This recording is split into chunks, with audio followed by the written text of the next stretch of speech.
Hey, what's going on everyone? My name is Alex and today I'm going to teach you how to install the dissolved oxygen sensor on your Alchemist and plumb it into the manifold. So the first step is we're going to take this little cap right off of our probe.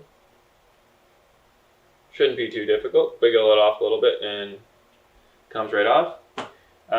We can set it aside for a second. And now I'm going to take this blue plastic sensor cap right off the Alchemist, so we just got to give it a little twisting motion, and it comes right off.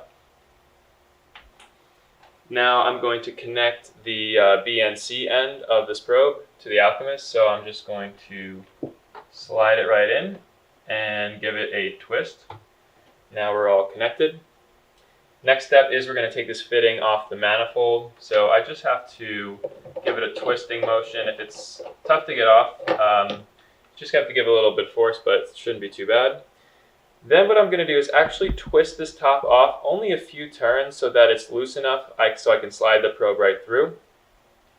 Now what's different about the dissolved oxygen probe is you have this membrane that flares out of the tip, so it's not going to be able to slide in by itself.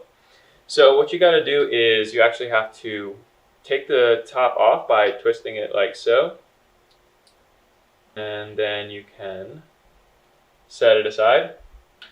Now the reason you have to twist it off vertically like this is because there's liquid inside, and if you take it off upside down, the liquid's going to come out.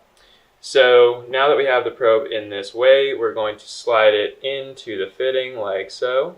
You can give it a little bit of a twist if you need to. Then we're going to turn this nut right here until it's tight, and then we're going to put the membrane back on. So now this is all together, you can put it back into the manifold and tighten by hand. Once it's nice and tight, you're good to go.